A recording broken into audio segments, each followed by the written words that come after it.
it shine through. Just let your soul, baby, feeling oh so silky smooth. Just let it shine through.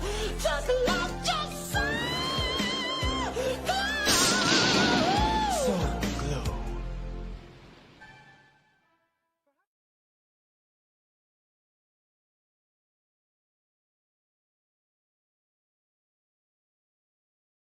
That means that we punched our ticket to go try to win a Super Bowl, and that's it. We got one game at a time, starting at 1 o'clock on Sunday. Love y'all, boys. Love you. Love you. I'll go to war with every single one of you, every fucking game, all right? Love you, 1-7. Here we go. 1, 2, 3, 1, 2, 3. Win.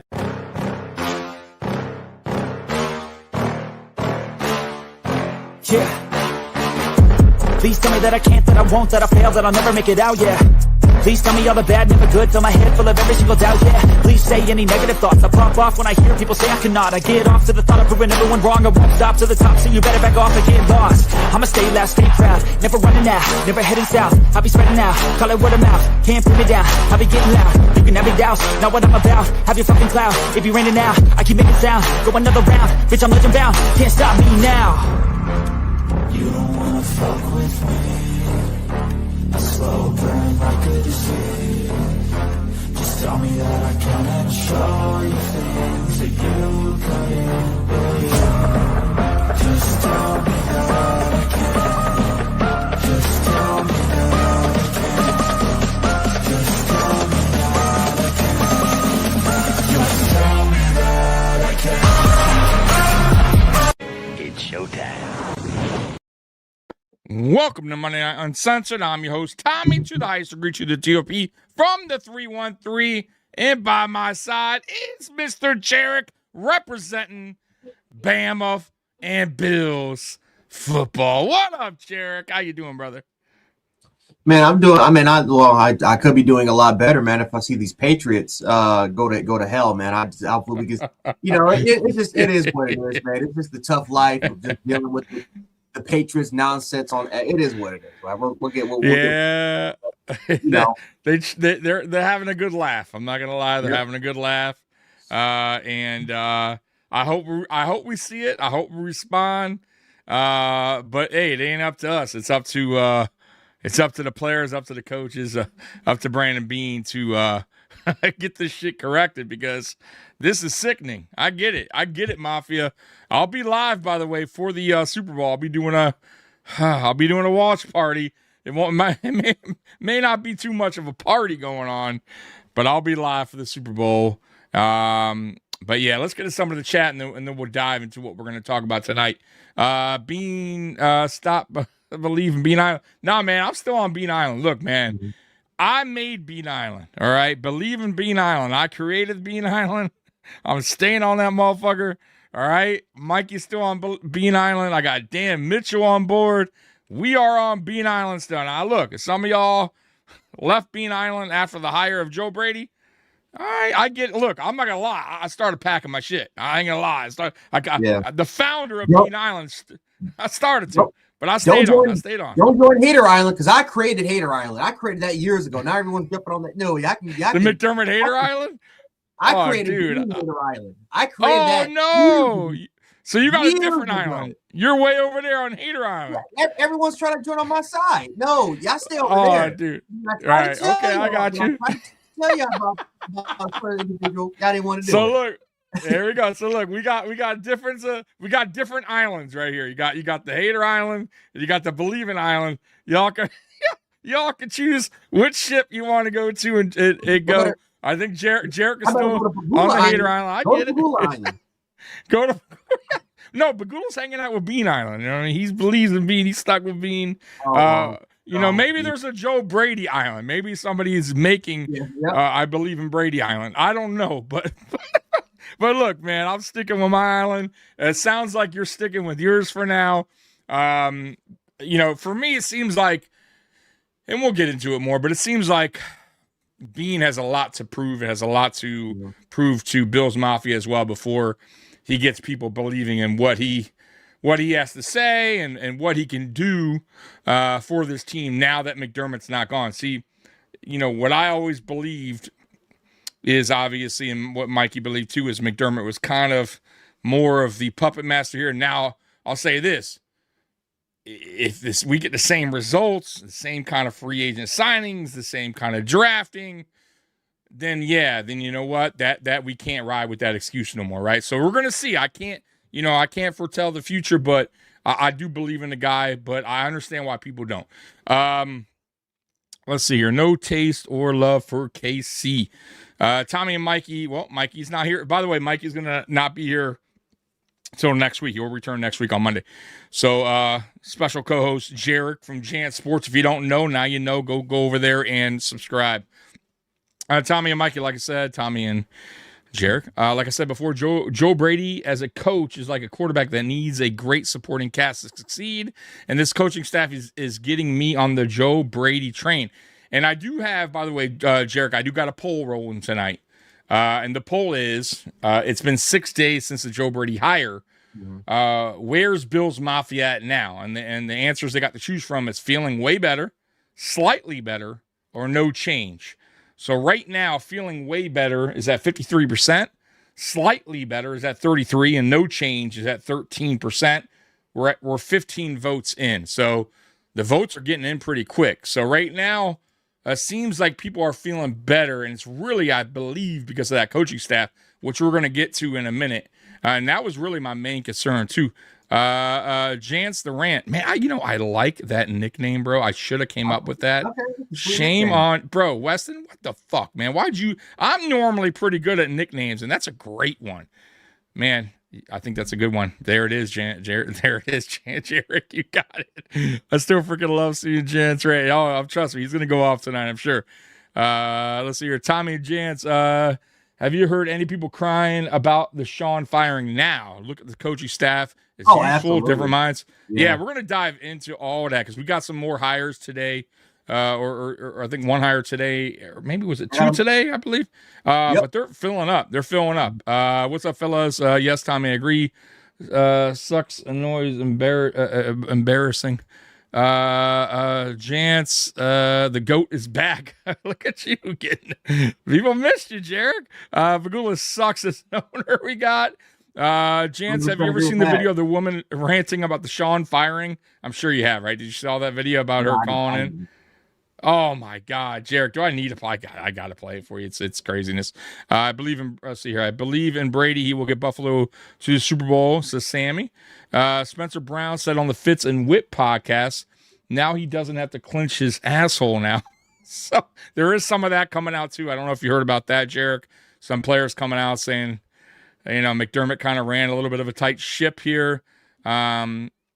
So we'll see. I also don't want Joe Brady running a loose ship either, where players are just going to do what they want to do either. So there's the middle ground to that, right? The Bills ran a poll. 62% are not happy with Brady. Wow. Okay.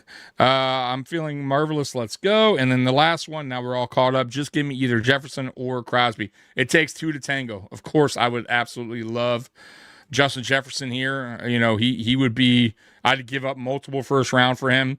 But once again, I don't think Minnesota is gonna. That'd be a tough sell for them, and not only that, their fan base would be pissed, bro. Yeah, so I don't. Yeah, we don't need to get a receiver for him. Yeah, I got a receiver. I'm gonna ask Jarek about later on. That's kind of did a little homework on. I might do a video later on and before the draft about this guy. I got to look a little bit more into him. Jarek might know more about him, but. Let's see here. Sorry, typo. I meant it's really embarrassing for us Bills. Dame, Mike V, first year, and Drake second. Yeah, I get it. Look, it is what it is. I still want to see the offensive play calls improve. Yes. And we're gonna die. All right, so now let's get into it. So I caught up with the chat. First things first. So I didn't really get to talk to you too much about the Joe Brady hire. So what was your initial thoughts about it? Were you happy, unhappy? What were you feeling that? I liked it. I thought it made the most sense, to be honest with you. It was either Joe Brady or it was Brian Dable. I understand a lot of Bills fans wanted Adensky or they wanted Kubiak. Listen, teams people like to compare the same situation because they waited for Kellen Moore They waited for Kellen Moore, during the Super Bowl period. Listen, we didn't have that time. The Saints are a team. The Saints are an organization that literally, it was a win-win situation for them. They literally could not lose. That was a bottom-feeding team that literally had to start from ground zero. The Bills are a team that's in a Super Bowl window period. You have the Senior Bowl you have to focus on. You have the East-West Triangle to focus on. There's player interviews that you want to try talking to. You are not to mention too, you got to assemble that staff. And so the more that you wait, the more of the top assistant coaches that were going to be gone, and you had to be scrambling around to try to find something new. So, again, if we didn't get Joe Brady, Jim Leonard wasn't going to be available. If we didn't get Joe Brady, Jay Valai was taking calls from other different organizations. He's one of the hottest defensive back coaches who actually could be an NFL coach in about 2 or 3 years. He's one of the hottest defensive college coaches out there again, I'm going to say it again. 2 to 3 years, you don't know who he is. This is a guy that I believe can be a NFL head coach.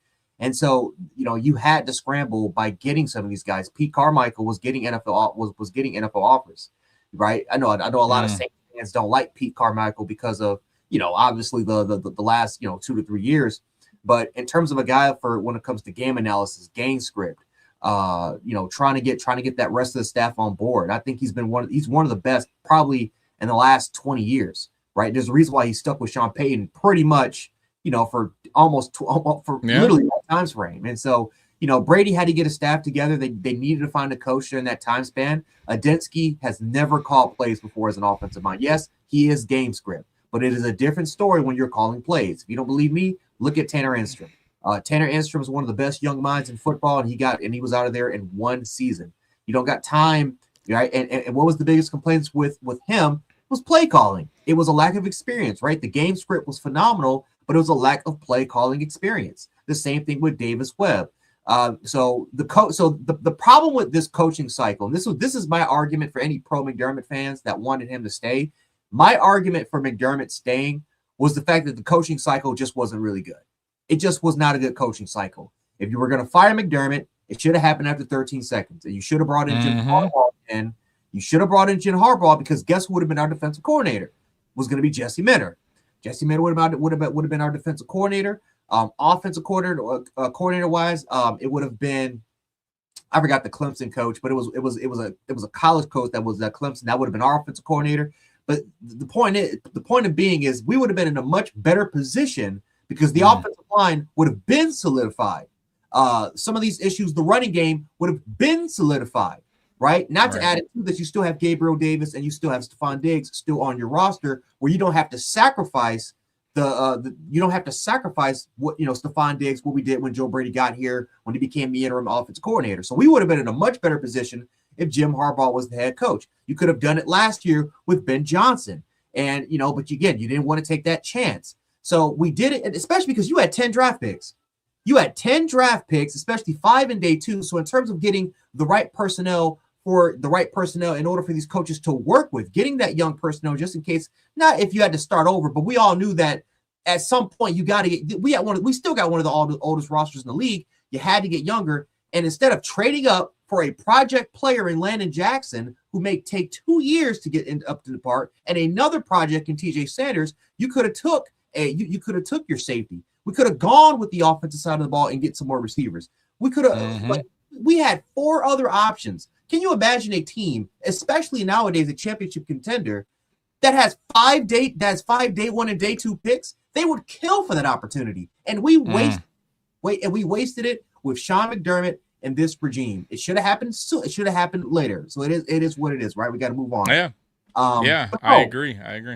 Joe Brady was the best bet. Brian Dable dealt with issues with the Jackson Dart situation, not to mention to his coaching staff had major issues with him. I just didn't think that like the same issues that we had with Sean McDermott being a hard ass with the players, and now you're starting to see all this stuff coming out, would have been the same situation with Josh. Yes, Josh and this staff. Yes, it could have been, Josh. Brian Dable could have had Josh on check, but is that? Yeah, he can get Josh on check, but if Josh doesn't like it, and if the players don't like it, then what's the point? Because Brian, he's dealing with the same issues that we're dealing with McDermott are the same issues you're going to do with Dable. So I felt like you just did not want to be redundant in that particular area. Everybody else was too young, or you had to wait longer for, and you had to build the staff. The staff had to be the priority. So Joe Brady, let's be honest, if this was last year, Joe Brady would have been the clear number one candidate. There's no question about it. So I had no issue with Brady. I didn't think they really had a choice at this point, but to promote Brady, again, believe it or not, he still is the youngest head coach. Still is the youngest head coach out there. Still is. Yep. Connections to Sean Payne. All right. Connections to All right. Sean Payne, obviously, some of the staffs that we've gotten hires. So. Yeah, I mean, that's a great take, by the way. Cali Blitz coming in, or Cali Bills. I'm glad McDummy is gone. 5 years overdue. And I look, Jarek knows me and has known me for a long time. And I've been screaming for a long time, many, many years, that the Bills needed to move on from Sean McDermott. This is no secret on how I felt about McDermott as the head coach here. I thought he had a lot of flaws that he was unwilling to change or just couldn't change. I didn't think he was a terrible coach. I just think his time, I just didn't see him getting us to a Super Bowl, right? And that's why I made the bet with Bills Mafia that I would get a I Heart Sean McDermott tattoo if the Bills won a Super Bowl with Sean McDermott, because I just didn't see it. I just didn't see it happening with Sean McDermott. He had too many issues, too many flaws that he just didn't want to fix. His scheme, for me, was broken on the defensive side. And look, man, I said it before. I didn't think Bagula was disloyal. Matter of fact, I thought he was too loyal. He gave him too many years. 9 years is a long time, guys, to not even get to a Super Bowl with the best quarterback in the league. And if you don't want to call him the best quarterback, fine. Let's say top three, right? Top three. You're supposed to get there in 9 years. At least get there. Sean McDermott didn't get there, so it was long overdue. He waited too long, and I felt like this team kind of paid the price a little bit. Missing out on some good quality coaches like Jarek mentioned. Now, to Jarek's point, that's a great point you made about the coaching staff, because you're right. Let's say they wait around; these guys probably aren't around. Some of the things like Leonard, some of the position coaches you mentioned, which we're going to get into, the offense coordinator. These guys were heavily sought out as well. We weren't the only teams looking for these guys, so they kind of had to get their a move on, right? So I wasn't crazy. I got to be honest with you. I wasn't crazy about the Brady hiring. I did want Dable. Dable was my first choice. But look, I think they wanted to go with a little bit more of the youth with Joe Brady. They also felt like, for me, I think they just felt they looked at it like they looked around who's available.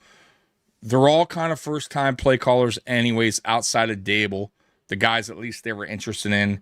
And then they looked at the locker room and said, okay, Joe Brady's been here. He knows Josh Allen. He's been here since 2022. The players love him, respect him. It's going to be an easy transition from Sean McDermott to Joe Brady. This isn't going to be something where the players have to buy in. I don't buy into the CEO crap, by the way, that they just try to spill and try to make Joe Brady, but he's not. We got to stop with that. About the what? The CEO crap that they say that. Oh, I don't buy that. I don't care about. Yeah, I don't buy into that. That's a great point. I'm not buying into that either. So, the only thing I would say that is a little concerning with me, Jarek, and I'll get your thoughts on it, is I don't like the fact that he's calling plays year one. I get that he got the OC. I'm happy that he got a veteran OC, which is good.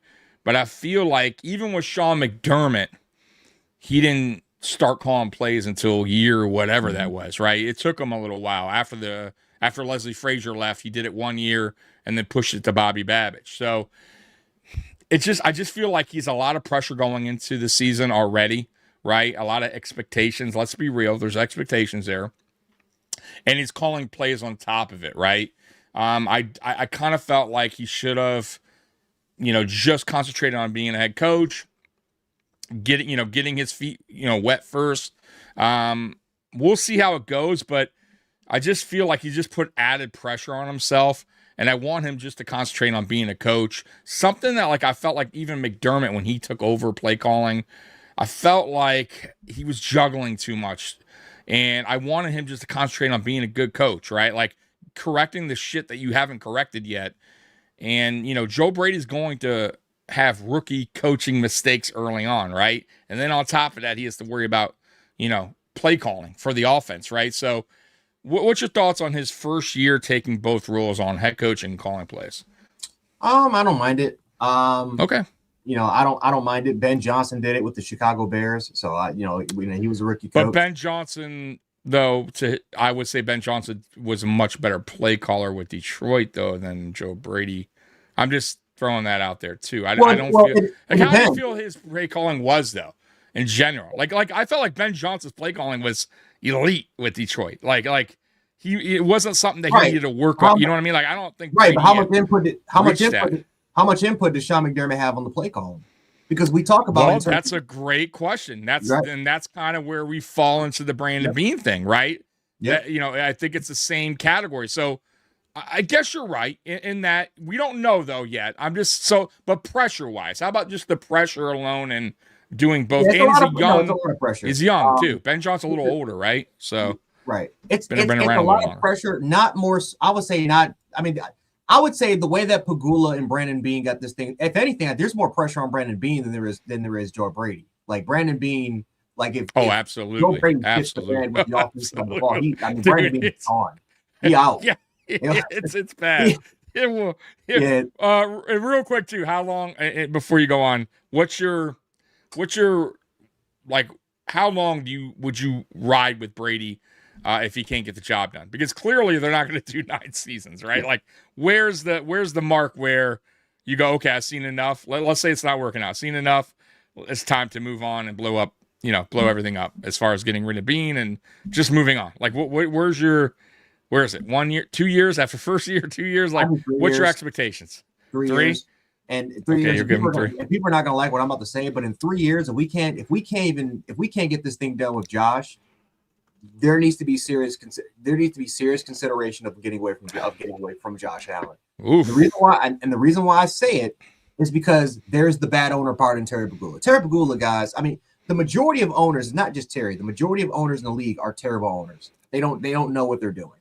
They're business guys. Right. That's it. General managers they're the ones that really run the team and run the organization. It is not easy to find a GM. And this is with any organized team sport that relies heavily on the front office.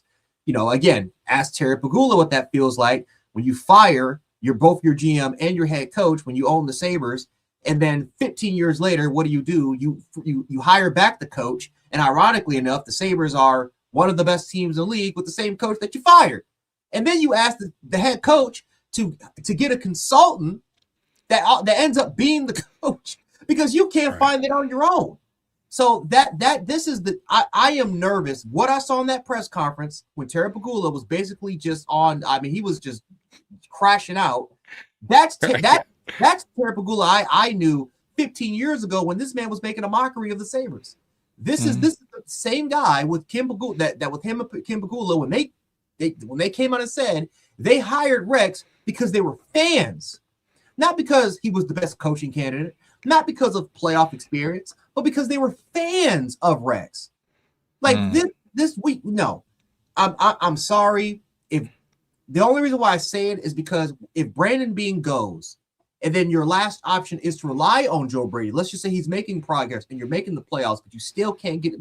And maybe you do make it to a Super Bowl, but you just can't get that ring. How desperate does Terry, especially because he's 78, how desperate does he get to try to do whatever it takes to get the ring? And if he doesn't ask Joe Brady for his input in terms of which general manager that he is, then guess what we're doing? We're starting this thing back over in terms of finding the right people for the front office. Because Terrence Gray, who's one of the up and coming assistant coaches, he's going to get a GM job in 3 years. There's no question about it. Then you have to rely on your director of scouting, and then you have to rely on the ground up, which this organization cycles through every single season. Because Brandon Beane, to his credit, he has assembled a phenomenal front office. A front office, and they leave absolutely 2 or 3 years to get. They get jobs, better paying jobs, higher. His assistant GM went over to New York, Shane. somebody else too. I forget who the other guy was that left and went somewhere too. But you're absolutely right. He builds a good squad around him. But I don't know. Look, here's my thought.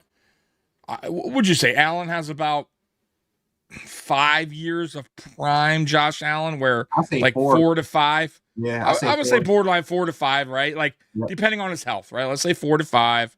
Mm-hmm. You can't, for me, I'll be honest with you guys. I know Jarek said 3. I'm doing 2. Like if by year 2, I'm not seeing any kind of result here where it's just not, we're barely squeaking in the playoffs, or maybe we missed the playoffs, or what, we're getting booted in the wild card, or same scenario where, it's coaching mistakes down the stretch, or coaching that's costing us games. Dude, I'm looking at the clock, right? I'm saying, dude, Like time is a ticking. Yep. I can't fuck around here. I got to move on, and hopefully we get the next guy's the right guy, because you don't want to play that game again where you get stuck in the McDermott cycle, where it's, well, we made the playoffs, but we had some injuries. Let's see what we do, or we're just missing this piece. If we just add an edge, we can finally, get to Mahomes or whoever, right? Like whatever their excuses were year after year after year. And before you know it, you're in year 5 with Joe Brady, right? And Josh Allen's starting to get a little banged up, right? He's starting to slowly get out of his prime. And now we're going, fuck, we may have to get a quarterback a couple years, right? Like, you don't want to end up there. So for me, it's 2. If I don't see any type of, look, honestly, he'd have to get, I would say Super Bowl by year 2. If you don't get it by the end of year 2, at least get there. I'm moving on. I really am. I can't. I'm looking at the Allen clock. That's what I'm going to call it, the Allen clock. Right? Because after 2, now you got 3, right? It's starting to dwindle down, man. And Drake May's still young. Who knows what quarterbacks are getting drafted else in the AFC? Wow. People forget about that. There's going to be stud quarterbacks coming out, right? In these drafts and next year and the year after the year. And these guys are coming for you, right? Josh ain't going to be that guy anymore eventually. So, yeah, man, they got to get it done while Allen's in his prime, man. You can't fuck around with your coach. If he's not the guy, he's not the guy.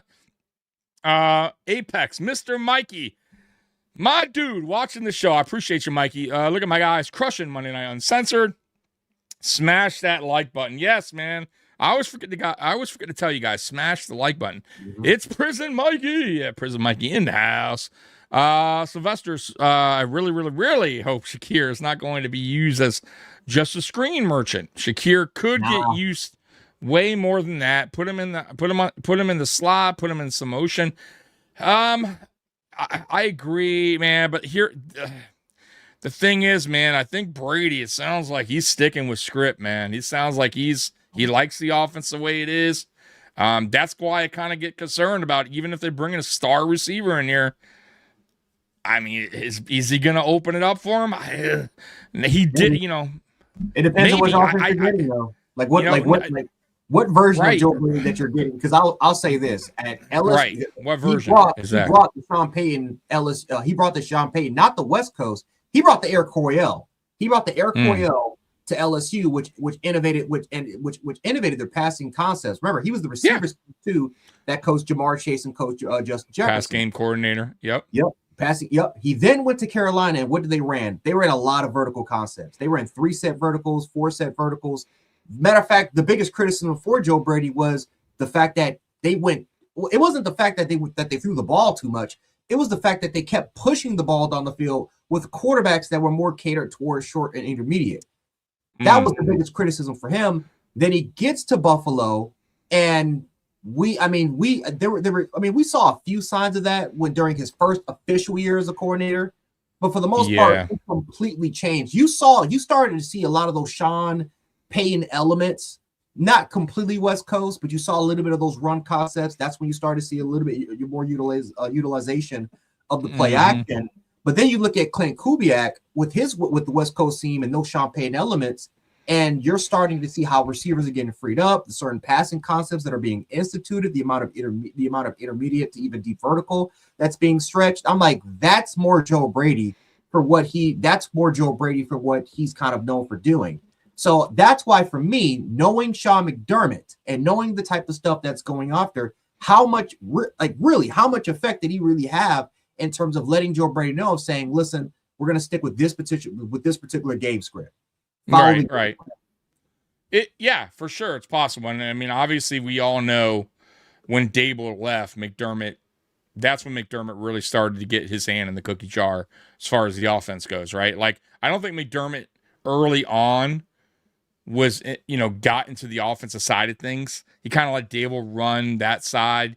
But you also started seeing their tug of war there at the end.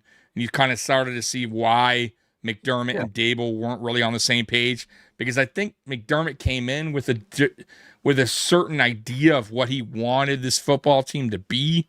And Dable was not it, right? But because we were having success, he kind of let Dable run it. But I feel like towards the end is where that he thought he was getting started. 2017 Bama.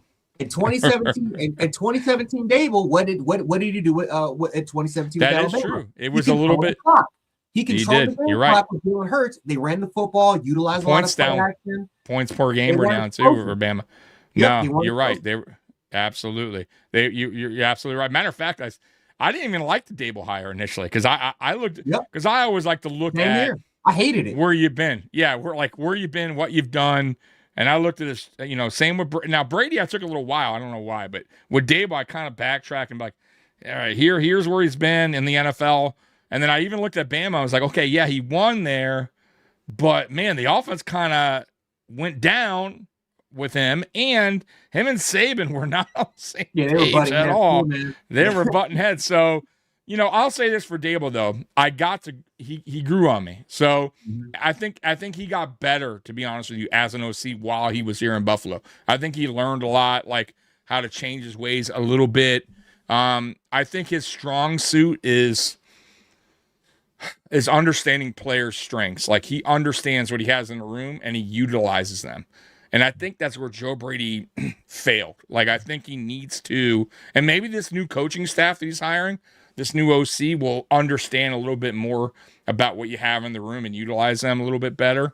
I think that's where Joe Brady kind of fell off for me a little bit there. But you are right. I mean, it could have came down to McDermott kind of just chiming in, hey, we're going to do this. We're going to run heavy. I need you to run, heavy on this first down on this series or whatever. But now he doesn't have that guy chirping in his ear. Now he is that guy. Yeah. So we'll see. We'll see. It also could be the lack of talent. Maybe he felt like the guys in the room weren't capable of doing what maybe he did in LSU, which is very obviously we didn't have the Jamar Chase or right Justin Jefferson. So maybe he felt like, that wasn't in the cards for that roster, right? For that room, that is. So we'll see, because I don't believe that the 2026 roster, opening day roster, will have the same type of receivers in this room, right? We're going to have,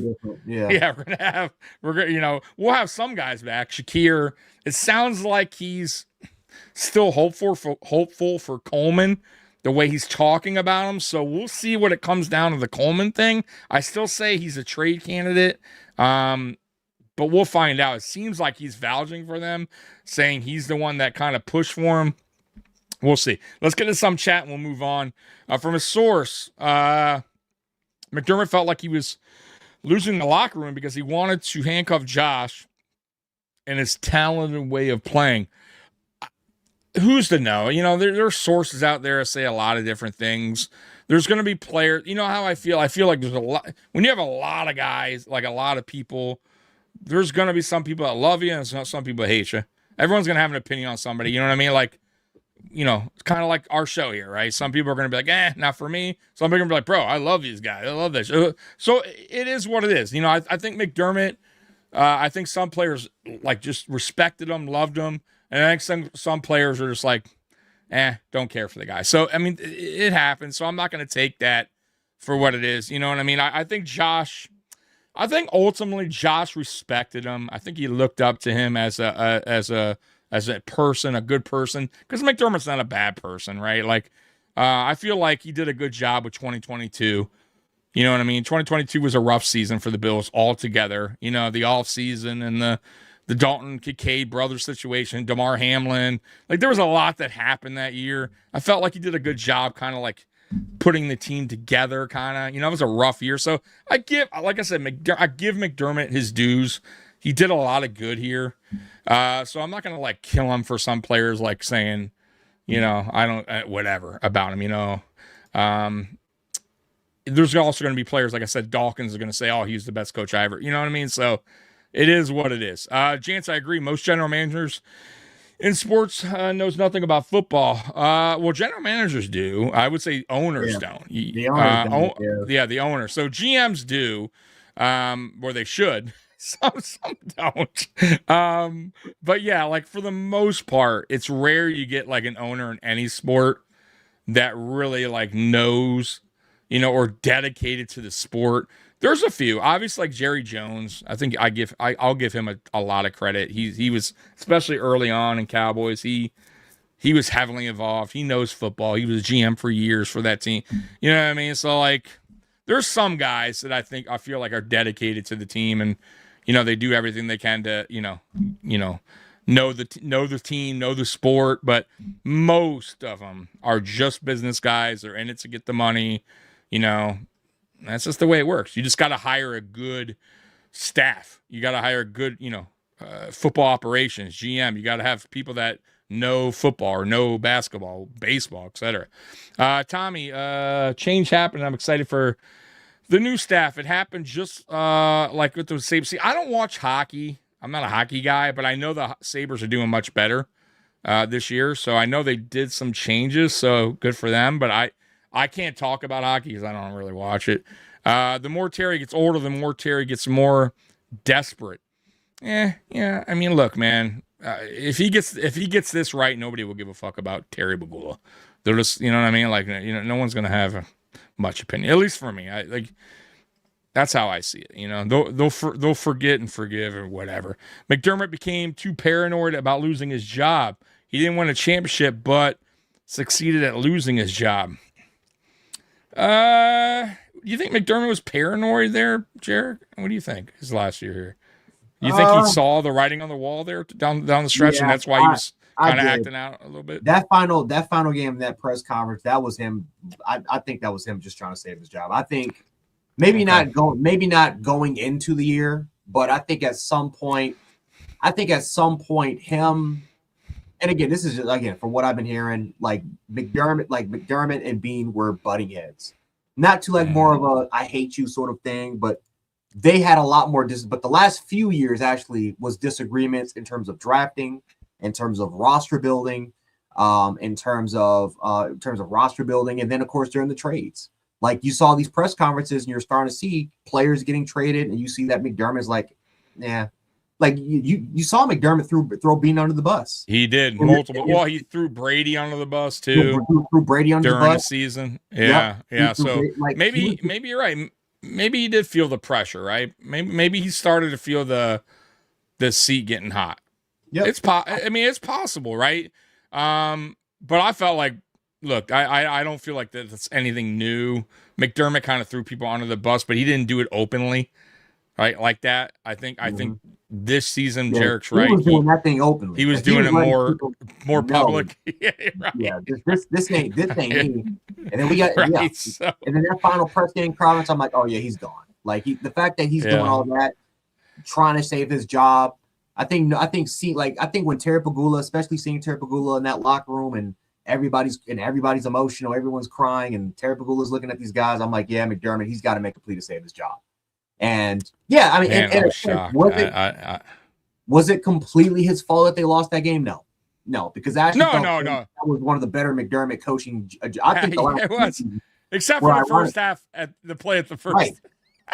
Right. That was a McDermott type coaching mistake, but you're right. I would say, like, I think we all can agree that this final year might have been McDermott's one of his better ones, right? Like, it wasn't terrible, but they just waited too long. So I feel like fans were like, oh my God, but look what he did this year. It's like what did he do? He still didn't get a Super Bowl, and that's what matters.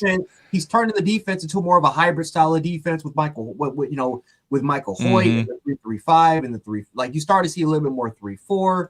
You start to see a little bit more. You did more aggression. Why didn't you do that 2 years ago? Why do we have to wait until the final season in order for you to bring in a Michael Hoyt hybrid like players? You didn't. You should have done that 2 years ago. Otherwise, we wouldn't be in this spot. But you decided he should have. Yeah, he should have changed this. To me, he should have changed his scheme a little bit, or at least got more creative with the scheme instead of just kind of being a one-trick pony. I felt like he did it a little bit, like you said. Yeah, he did, but it was a little bit too late, man. A little bit too late, and he still didn't have the players to do it. Tommy, I definitely agree. 2 years with Josh Allen in his prime, and with his coaching staff, 2 years is long. Yeah, 2 years for me, man. That's my cutoff, man. Because you, like I said, you got to really. For me, it's the Josh Allen clock. I mean, that's that, bro. The chances of getting a quarterback at that caliber, bro, guys, it's. I mean, you should know. We waited forever, right? Since Jim Kelly. Let's be real. We tried. It takes a while. I mean, look around the NFL. There's a lot of quarterbacks still. I mean, look at the Dolphins. They're still chasing a quarterback since Dan Marino, right? Like, it's not as easy as just you got to land a top 5 pick. Some of these top 5 picks don't work out. They don't. I mean, so it's not for sure. So we got a for sure thing here. They have to make it work. They got to figure it out. If they don't win a Super Bowl, Allen's contract is up. Yeah, but by that time, bro, look, man, I think Allen's gonna retire here, to be honest with you. And look, they're all in for Allen, and I would be too. He's your answer. If you can't do with Allen, I don't know. I don't know what to tell you. I really don't know what to tell you, man, with this team anymore. But we are out of that old stadium, so maybe the new stadium will bring us better luck now that we're off the burial site there across the street, which is kind of wild that they build a stadium over that. But I pray that Joe Brady was just getting held back by Sean because he needs to open up that playbook for his team, this team to succeed. Like Jarek said, and like I said, like we'll find out. I'm not totally sold on Joe Brady. I got to be honest with you.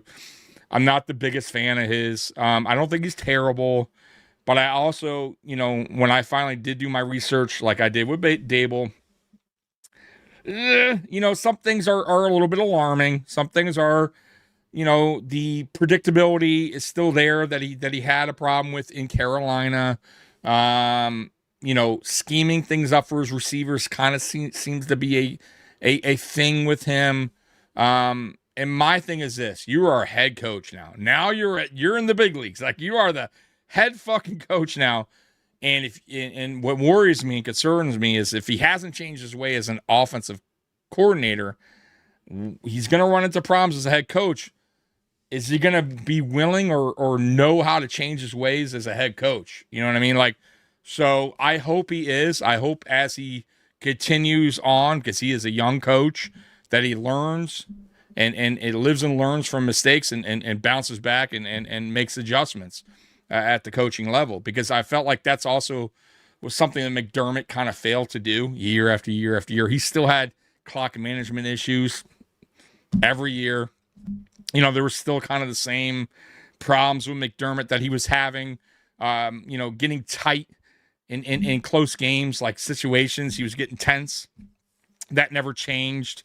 You saw it in the Denver game at the end of the first half. Like, why are you being aggressive there? Like, I was still going, I don't get it. Like, that's a McDermott thing to do, right? Like, not be aggressive or be aggressive. He gets tight in situations and he makes mistakes as a head. So complicated with the cover. He makes things complicated with the coverages, disguising. Yes, that's what I mean. Even the defense in that game, Jarek, and a lot of people don't talk about it. We talk about the things that stick out the most, which is what? The turnovers, right? Josh Allen this, Josh Allen that. I listen, I get it. He's partially to blame, no doubt about it. But can we talk about like when our Trey White goes out and Dane comes in and Sean McDermott, who's a defensive guru, doesn't get help for Dane Jackson, and Sean Payton is across the way going, attack, attack, attack. It's, touchdown right away. Like, you should know this as a head coach. You're year 9 and you're a defensive coach. It's been a defensive coordinator for years. And you're telling me you don't see what Sean Payton is seeing? Like, come on, man. And then he did it with when Cam Lewis went out and Savage went in. Like, same thing. He didn't really get any help. I won't blame that on him, though. That's on Savage. Like, you're running a Tampa. It's on Savage, but I still think a guy that just came in, Jarek. Right. I'm even with Dane, like, first time that guy's first time coming in the game all year. I'm just saying, like, even with Dane, like, ironically enough, he blitz.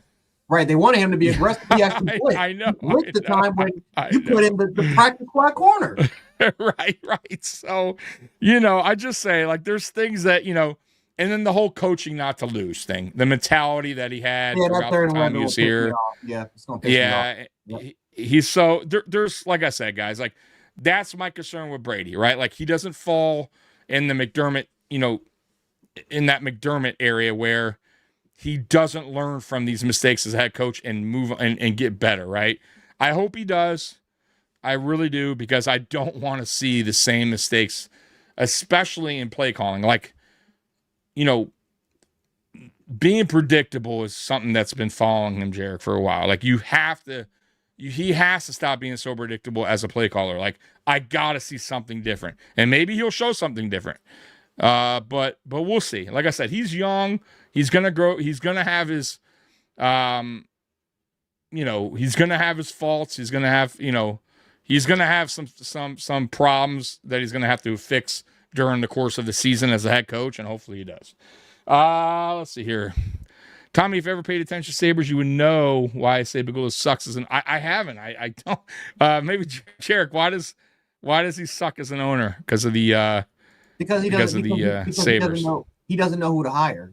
He makes terrible hirings, and he hired and ironically enough, the best the Sabres are winning because Pegula fired a coach 15 years ago that should have never been fired in the first place. I guess you're going to say that Lindy Ruff was Sean McDermott, but then he also fired his general manager, and along with Lindy Ruff, and 15 years later, we ended up having the longest drought in sports with the Jets until he decided to hire he hired a consultant that Lindy Ruff recommended him to do because Terry Pegula, he was going to fire Kevin Adams, which Kevin Adams is one of the worst general managers in all of sports. Had that man, I think, for 6 or 7 years, couldn't manage the cap, signed the free agent signings weren't really the best. This is my worry with Pegula if he fires Brandon Bean. I am worried to death he's going to make the wrong hire, and the chances of him making a wrong hire at GM are high. They're very high. Yeah, he I'm sure. He doesn't know what he's doing, and hockey is his forte. By the way, when he donates millions of dollars per year to Penn State even though he should be investing in a damn athletic facility and a medical facility after all our players keep getting hurt, but he will spend millions of dollars on that Penn State icy rink, right? He'll spend millions of dollars on the ice rink in Beaver Stadium to have that mega game that they had. But whatever, we'll get into more of that later. But yeah, Terry Pegula, again, he's the type of owner you sit back, let everyone work. He'll pay what he needs to pay, but for the most part, he's going to be on his yacht, taking care of his family, right? That's what he wants to do, right? If he's going to get involved a lot in the process, he let it be for hockey. Right, the fact that he crashed out with the Buffalo Bills lets me know he's pissed off at the fact that he has to do this because he doesn't want to do it. He wants to chill back. That's true. Take care of his family, and that is it. Anything involving the process, involving the franchise, he doesn't want to get involved with. That's why he's pissed. That's literally a terrible owner. How do you not want to get involved in your own franchise? How do you not want to know the intricacies in terms of how your football operating team is supposed to work? There's a lot of owners like that. Like, I'm a Pistons fan. What I said, though. Yep. Yeah, like Tom suck. Yeah, Tom Gore's is terrible. But finally, Jarek, after years, after he bought the team, he found somebody, a GM that knows what the fuck he's doing, who made a good hire in the coach, and Now look at the Pistons. They're one of the best teams in basketball. So, but it took years, years. But Tom Gore still don't know what the fuck he's doing. He just happened to land finally. That's a guy who knows what he's Pagula. doing. That's Pagula. Yeah. So, Badass says, Jance, where have you been? Finally, someone who knows besides me. And yeah, I know they're on the same land, but hopefully that part of the land, it's not there. Hopefully, whatever they had to do, pray to it. I don't know what the hell they had to do, but let's just hope it's a new, fresh start for them. Oh my God, you tell him. So here's the hires, by the way. Here's the coaching hires. I'm not sure if you guys succeed. If you can, I'm going to go ahead and go through it. So far, and I think there's missing one because we hired somebody today, but Joe Brady, obviously, Pete Carmichael is the OC, Jim Leonard as the DC. I think more people are excited about the Leonard hire than probably the Brady hire. Yeah. Jeff Rogers, I like that hire as well. Pat Meyer, I like that hire as well. Though some Pittsburgh fans say he's trash. I mean, I read into his career. He's a pretty good offensive line coach. So Bobby April III, I believe this is his second stint here. His dad also, I believe, coached here way back in the day. And then we got an inside linebacker coach, and I think an outside linebacker coach, which is Bobby April, inside linebacker coach, and then Jay Valai, which is my personal yes. favorite hire. Yeah. So here is the Jay. Let me pop that on the screen for you because I thought Dan Mitchell did a good job here, and then you can add to it if he's missing anything. Let me pop that up here. Give me 1 second. Okay. So here's on, I don't know if you can read that, but so it says Jay Valai, ball production higher. His Oklahoma pass defense is ranked among the national leaders in interceptions, 46 picks over 3 seasons. 2023 ranked first in interceptions per game. Co-DC pass defense at Oklahoma. Not just a position coach, he helped design coverages and disguise packages. He coached cornerbacks plus nickel, emphasizing communication, leverage, and pattern matching versus bunch and stack looks. He developed young DBs quickly. Oklahoma consistently played underclassmen without coverage breakdowns.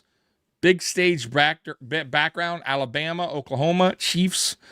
Fits Jim Leonard's vision, disciplined coverage, aggressive eyes, and taking the football away. Expect improved confidence at the catch point and more turnovers from the Bills secondary. Anything you want to add to that one? Or he pretty much nailed it all. Yeah, I mean, Dan did a pretty good job of kind of breaking that down. But if I Jay Valai is, I'll say this: he is a press master. He's going to teach his defensive backs to press. It also fits in with the match system because Jay Valai, they do run some match. They do run some match. They focus heavily keen on trailing, mirroring. Again, route recognition, processing ability, like Dan Mitchell kind of said before. But no, I mean, Jay Valai, again, he was at Alabama. He was more of a defensive backs assistant, more so than an actual defensive backs coach or in a pass game coordinator. But no, Jay Valai, for the most part, he's a defensive back wizard at college. I said this earlier. I think that dude's going to be an NFL head coach in about 2 or 3 years. I think he's that damn good.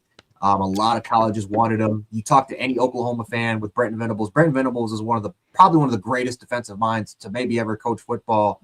And to get a guy like Jay Valai from Georgia at the time, and then you got him in here to institute your entire passing coverage, and should tell you everything you need to know.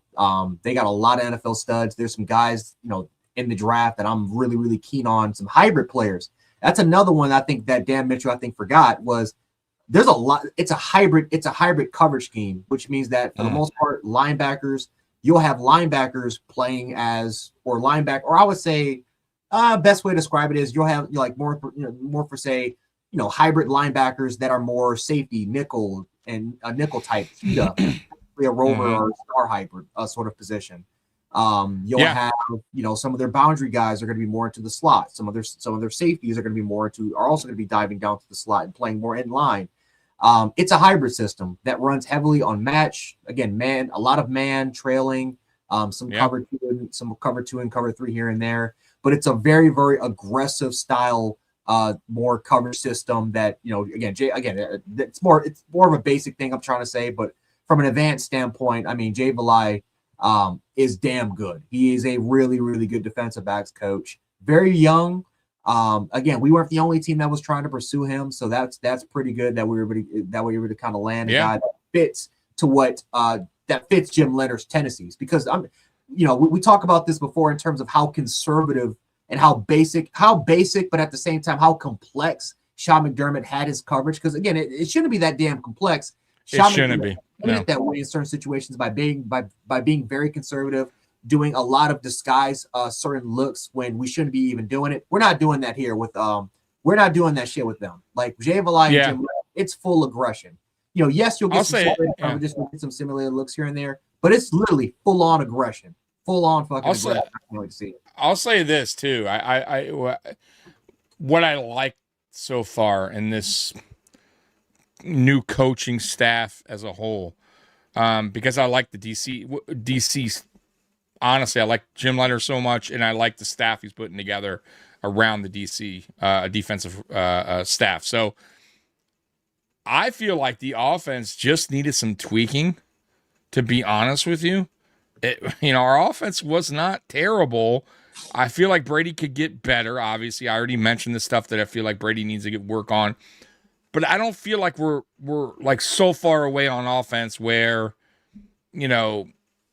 we're just that far back, right? Where we need to just kind of rehaul everything. For me, it was more about the defense I was excited for, right? Like, because I do think Bean has learned a valuable lesson in here that you got to have a one, right? You have to have a go-to. You need to surround Allen with talent. You have to. Every quarterback should have talent, right? I don't feel like you should ever avoid the offensive side of things, right?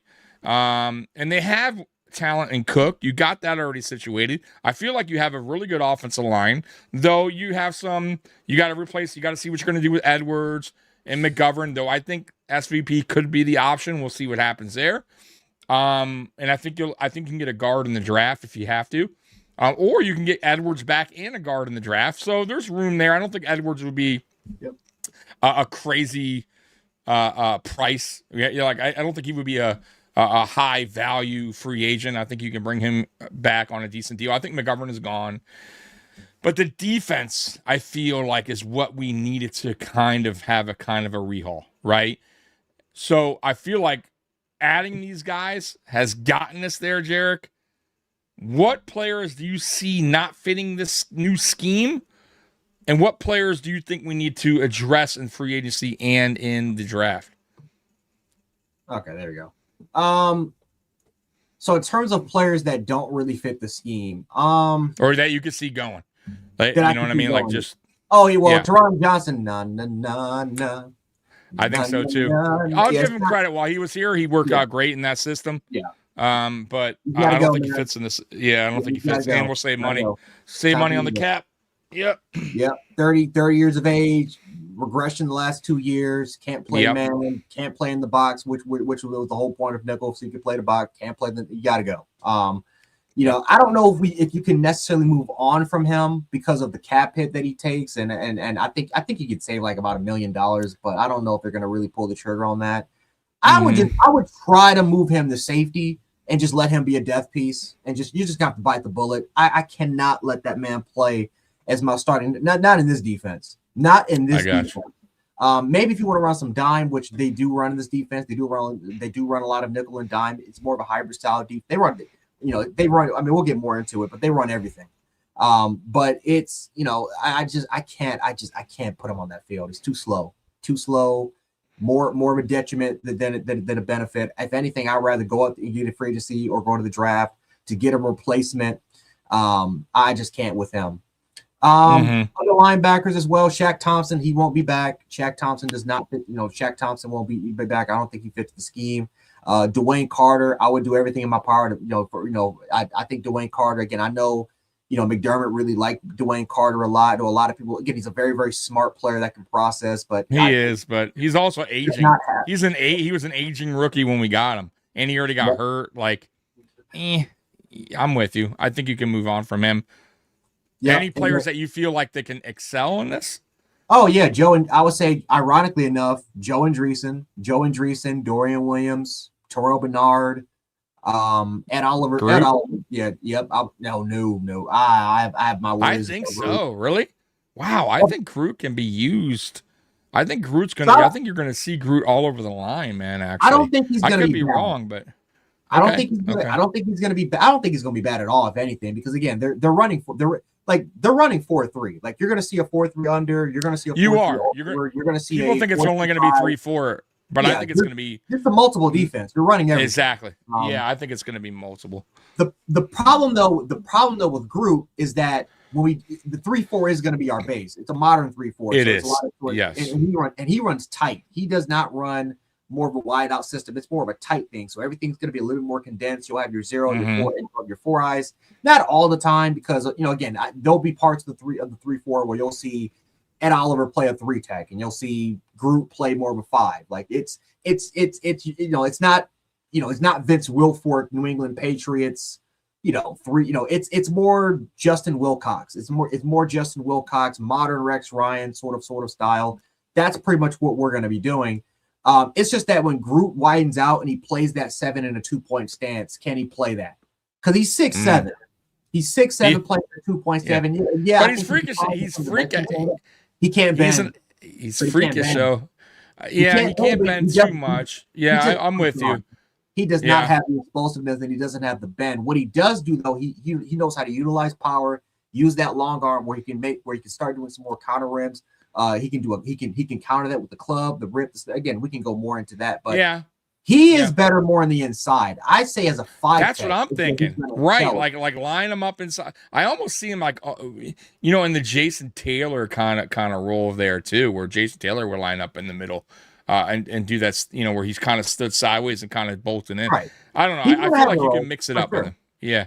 What about getting a true nose tackle? Because I'm hearing Ed Oliver's not like thrilled if he has to do that. Is what I'm kind of hearing.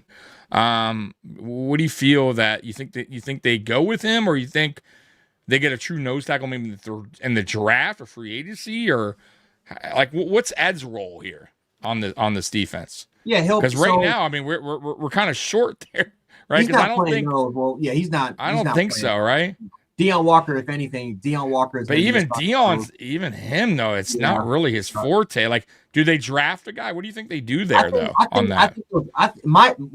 would like for them to draft a guy, and I would like. But here's the problem: if you're gonna draft a guy, I would rather you do it early. Because then we get to the later rounds, and yes, you have your Dominic Oranges, you have your Zion Harrises, maybe a DeMonte Capar, who's more of a one-stat guy. But there is a clear difference from the top guys like Caden McDonald, Christian Miller. Even I would even say a Caleb Banks, who isn't really a true one, but he has the capability because he has great footwork, has to work a little bit more on his anchoring, but he has better capability playing that role than a Darrell Jackson Jr. or a Xavier Harris. Dominic Orange could, because he's a true 0-1. Albert Regis is a 0-1 from A&M. And so those are guys that can rotate as early downs and that can work that potentially way.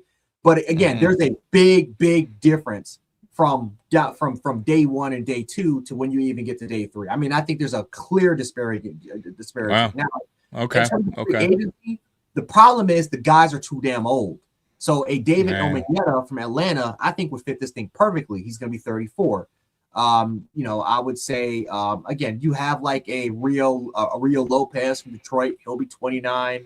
There's some other guys as well. That's like 29, 30, 31. Tim Settle, ironically enough, is another one that can fit one of this defenses. I've been trying to get rid of Carter since he was drafted, says Spin. Yeah, I wasn't crazy about the pickup, but that's a McDermott. See, that's what I mean about the whole Bean McDermott drafts. Like, who was really like, the McDermott guys. Come on, man. That was a McDermott pick. That's a McDermott guy. Now, PJ Sanders, that's a Bean dude. That might have been, yeah. I'm sure they kind of tug a ward a little bit on some draft picks. I'm not saying McDermott had full say, but McDermott ultimately, I felt like he still had more control than people thought he did during these years of the drafting.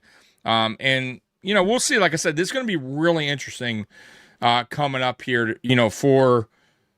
It's going to answer a lot of questions about McDermott and his time here with fans that were saying, like me and Jarek and some others were going, McDermott had control of this, and maybe he was holding this guy back, or maybe Bean didn't have a lot to say, and now he does. And so we're going to see. I mean, I'm telling you guys right now, free agency starts in March, right?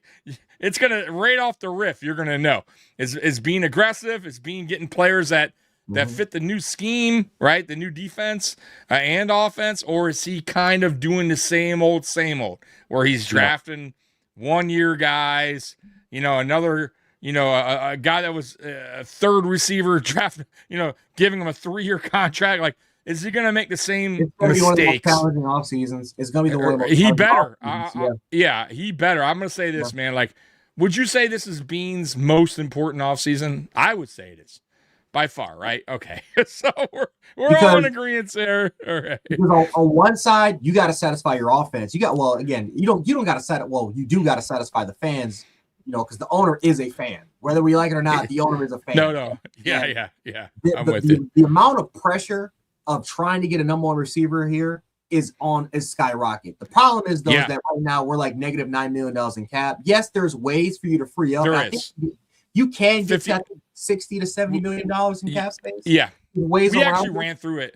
We ran through it last week, Jarek. Mm-hmm. With the cap going up to about anywhere from 3 to 305. They're saying so that went up, and we ran through. There was, I forget what I was on, what page, but it ran through a list of, and Brandon Bean. That's one thing he does very, very well here is he does know how to maneuver the cap to make it work. Mm-hmm. I believe, in my opinion, he's going to have about $60 million. 54 to 60, somewhere around that 54 to 64 range, which is fine. I think that's manageable. And he'll make it work. So there is room for a potential trade to take on a contract. There's room for maybe a couple free agent signings, but key ones. But go ahead. Sorry. I want to say the problem is when you take on a Justin Jefferson contract and you take on an AJ Brown contract, they're not going to eat the cap. Once you get them, you're eating it. So once you eat up that money, now you're restricting the amount of free agents, especially for a defense that you're over. Like it's not a complete overhaul because there's a lot of guys here that I think can fit it. But there are certain spots, certain positions where not even the draft is even going to help you out. You're going to have to target free agency to get some of those players. Like perfect example at linebacker. Yes, a Joe Andreessen could be that type to fit it, but how much are you relying more on a special teams player to take a huge specific role? Same thing with Dorian Williams, who's going to be utilized more as a chess piece. Because again, he doesn't have to do too much within this defense. He sees the gap, shoots through it, make a play. That's basically going to be his role. Terrell Bernard, on the other hand, though, where is he going to play? Because yes, he can play that chess piece role. Where at Baylor, which again, Jim Leonard, he's a disciple of Dave Aranda. Dave Aranda is a disciple of Jeff Wilcox, which is the type of defense that we sort of run. And Terrell Bernard's role was basically, again, chess piece, pass rushing sort of phenomenal blitzer. Are you going to play him more on the inside, or are you going to play him more on the outside? Is the question. I would say outside. That's where I feel like he would be best fit at. Mm-hmm. People don't realize he was really good in college at blitzing. Like, I feel like that's a strong suit too. I would like to see him, have them be a little bit more aggressive. He also was hurt all year. So I think Bills Mafia a little bit down on him, his play, but he was playing. I think because he's out of playing out of position. Yeah, which people, because we couldn't leave them McDermott. You couldn't leave the linebackers clean because you're asking your defensive tackles to just penetrate and go up the field.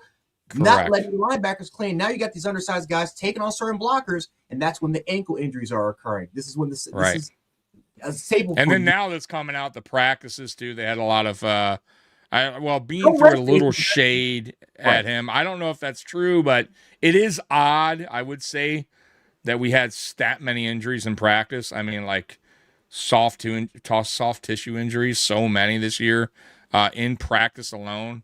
So I don't know if he was kind of pushing them a little bit too far or having players play or practice injured.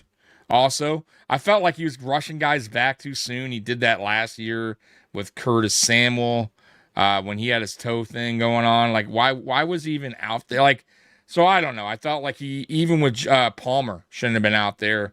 But whatever. That's a whole, like how about the limited vest day, the vet rest days? That's it's what I think he was running a little bit too physical in the practice. Which look, they got to practice, but I don't know what was happening there. We'll see this year if the injuries continue to pile up. Then clearly there's got something going on with the strength and conditioning coaches, which they kept. So we'll find out. We'll find out if Bean was right or wrong on that. I have no idea. I'm not in that department, so I don't know too much about those guys. But anyways, I got this article, and then we're going to get into, Jarek, the 2026 wide receiver market, free agents and trade candidates. So that should be something fun here. So 5 areas Brandon Bean must approve in the 2026 offseason. If there's something not here, Jarek, go ahead and weigh in. Wide receiver 1, and I agree. I think everyone kind of agrees there. Defense, another area of need is on the other side of the ball. And the pass rush and the secondary, they have needs at linebacker. I'm telling you, like, the defense is they gotta get to work. But I feel like they will though. And may need an edge rusher if Joey Bosa's not resigning. I don't want Joey back anyways. Joey did a good job here, but I feel like Joey's time's up. He'll probably play with his brother in San Francisco, but that's a whole different story. Bean went primarily defensive focus during last year's draft, and I think they're going to do it again this year and added talent to the trenches. Add head coach experience to staff, which they did in the OC. Add brain trust to front office. Bean has clarified that he'll continue to be the Bills GM with his expanded role as president of football operation. That being said, he's brought good front office talent in before and could do so again. One area in particular where adding some strong consultants could help in assessing prospects to hit better on draft picks and find better players that could be immediate contributors. This year's NFL draft can bring in players on cap-friendly deals for the next 4 to 5 seasons of Allen's career, making it one of the most important years in which to draft successfully. And I think the offseason in a whole. Be aggressive. And yes, that's one knock I've been saying about Bean. And I like Bean. I do. I'm one of few. But the one knock, I have a few, but one of my major ones is not being aggressive. Bean made comments this past week that he won't hesitate to be aggressive. Not long after that, the league announced a salary cap for 2026 with a significant raise that can help Buffalo. The GM came under scrutiny this past year, more than any time previous in his tenure, and now he has the opportunity to silence his critics with another masterclass. He earned the BBB moniker in the first place. And I won't read the rest, but yeah, so that's the rest of that article. So, I said it here below. Bean has to win this offseason through free agency and the draft. Let's start with the first thing. Jarek, I'll ask you: did he win in the coaching search and the coaching staff? Is it? What would you grade this so far? I know they haven't coached a single game yet, right? But as we sit today, what would you grade this? Because I'm gonna tell you right now, the Joe Brady hire got a D. From, let's see here. It's from Brandon Ray. No, was it by Brandon Ray? It was by Mark Powell and Winston Wilcox from Fansided. They gave the grade a D. They said, Brady has the right last name and has worked with Allen for years. Let's hope it all goes well, but it smells nasty. For a team so close to the Super Bowl, it's surprising Buffalo would have to promote within, said Powell. So what's your thoughts on the coach hire, the staff, and what would you grade it so far for Bean and this hire and staff? No shade to them, but these are the same people that said last year that Joe Brady was the number 1 coaching candidate in the NFL. So this is what we're talking about in terms of reading an article. I'm just saying, like, this is what we're talking. Like, again, they had Odinski as the number 1 coaching candidate. You tell him, a guy that has never called plays. He's never called plays before. Like, this is someone. And remember, the reason why Odinski didn't get a head coaching job this year is because he didn't do well in his interviews. Not the fact that not the question is offensive mind, because the offensive mind part was right, but this is public, by the way. He didn't get a job because he didn't know how to put a staff together. None of these owners liked his plan to put a staff together. These are the same people, by the way, that got Adinsky as the number one coaching candidate, by the way. So I'm just gonna put that out there. It's what it is. Again, I understand Clint Kubiak would have been a phenomenal choice to me. I think the Raiders are gonna get a good coach with Clint Kubiak, but it's like when it comes to Joe Brady, I understand people want things fresh. They want something fresh. They want a brand new regime. They want to go high. And they want, I understand all that. But we didn't have a choice here, people. I mean, we just didn't have a choice.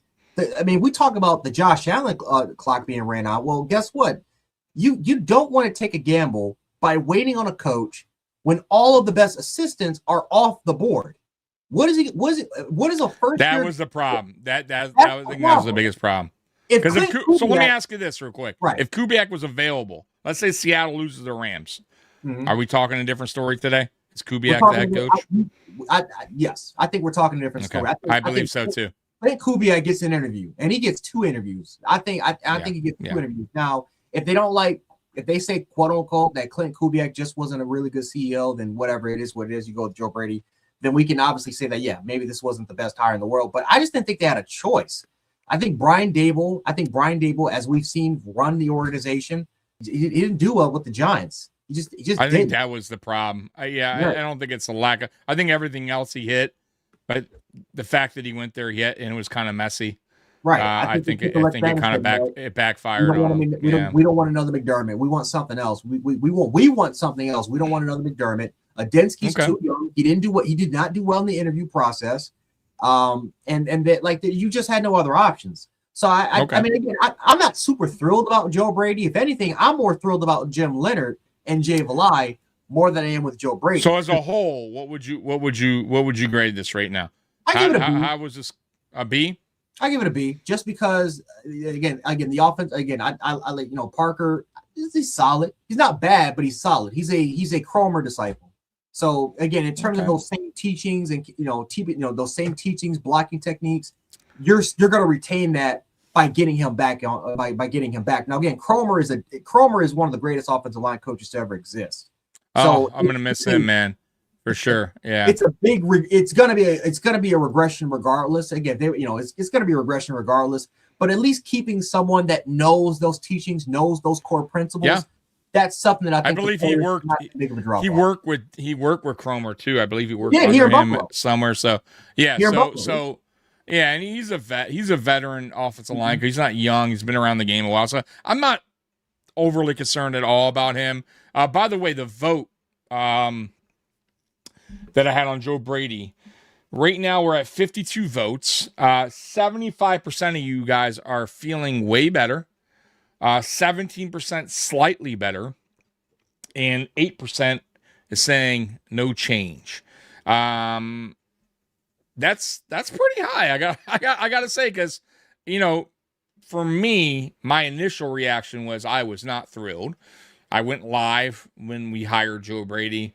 I honestly thought, and really, my main concern was he's gonna wind up bringing back a lot of the coaching staff, which I was super concerned about. I wasn't, not gonna lie here, right? So when I saw the new hire started coming in, it put me at ease a little bit. I'm not gonna lie.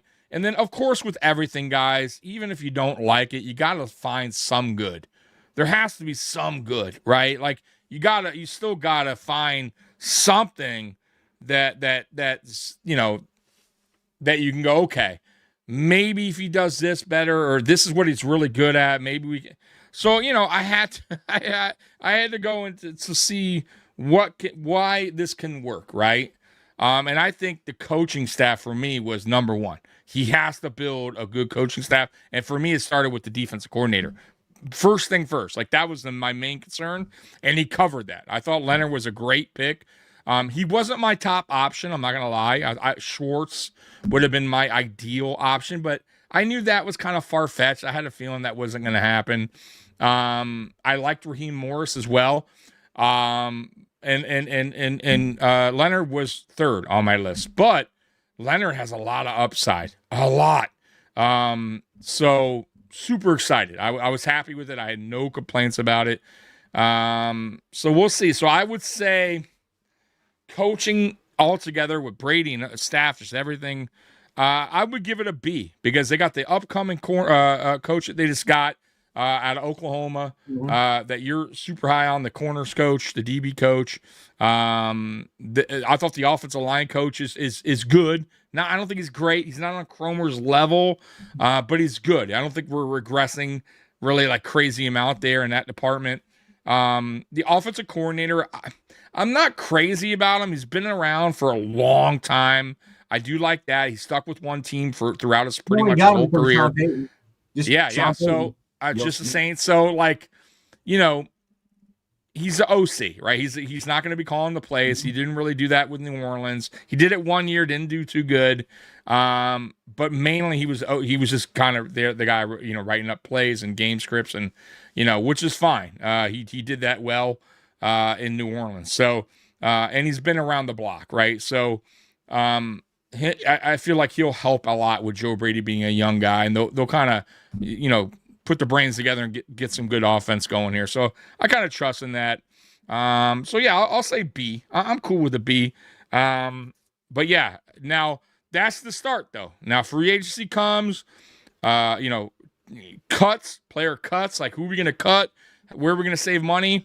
I also think there's players that we could trade away, like that aren't going to fit the system.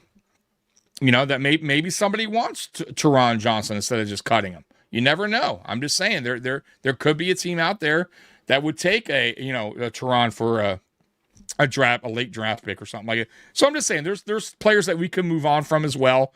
So you know, we'll see what happens in free agency. I'm excited.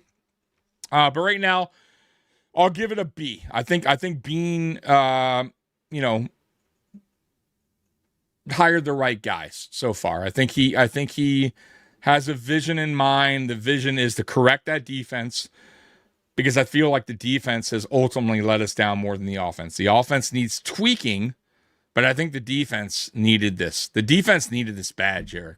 They needed this. They needed a whole new outlook, a new scheme, a new voice in the room, right? A new defensive line, everything.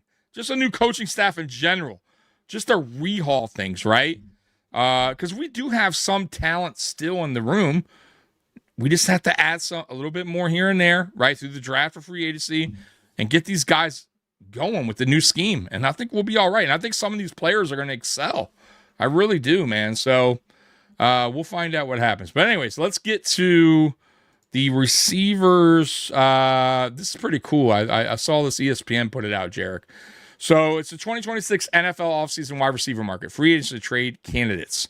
All right, so here we go. George Pickens. So you just tell me which yay, nay, you could consider it. So what about George Pickens? If available, you do whatever it takes. That's a yes. That's a yay. Okay. Even with the kind of not off field, but like, you know, he gets to get a little shaky. He's fine. No? I don't care Okay. about that. He's good. Take it on. He'll get back. Okay, I got you. Dude, he's unbelievable, by the way.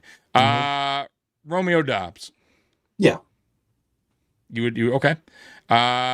Mike Evans. If he wants to come here, yay.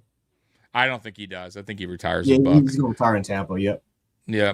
But I would love him here. Jawan Jennings. No. Okay. Christian Kirk. No. Oh no. Nope. And Josh, you better stay your ass. You better. If you're watching this, Josh, you better know. Tired of you having your best friends here. Alec Pierce. What about no on Pierce? Pierce, yes. Yeah. If we can afford it. You would venture in that? Okay. Mm-hmm. Let's see here. Wan'Dale Robinson. Yeah. We can afford it. He's gonna be pricey, but yeah. Debo. I'm iffy on this because he does. Remember when he was such a impactful player at one point, and I don't know what happened with him, but age and injuries. That's what got to him. Age and injuries. Yeah, because man, he was dynamic at one point. He had a pretty good season though with Washington, and he does fit that. But you know what? No, I'm gonna say no because I can just draft it. Like there's a pass on Debo. Yeah, yeah. Rashid Shaheed. I'm gonna say yay, and I think he's gonna be cheaper than I think a lot of people expect him to. Ironically enough, Bills fans wanted him for his receiving ability. Seattle's using him for his return ability. But yeah, they are. They absolutely are. Well, who's next on the board here? Tyquan Thornton. Yeah. Mm-hmm. Fits exactly what to do. Yep. Okay. Cut candidates. Brandon Ayuk. Brandon Ayuk. Yeah, I'm not. What do you think? You think he gets cut, and if he does, would you pick him up? I'm not. Or too much of a headache. Too much of a headache. Too much of a headache. That's too much. Okay. Yeah. I think he's burying himself. To be honest with you, he's not doing himself any favors.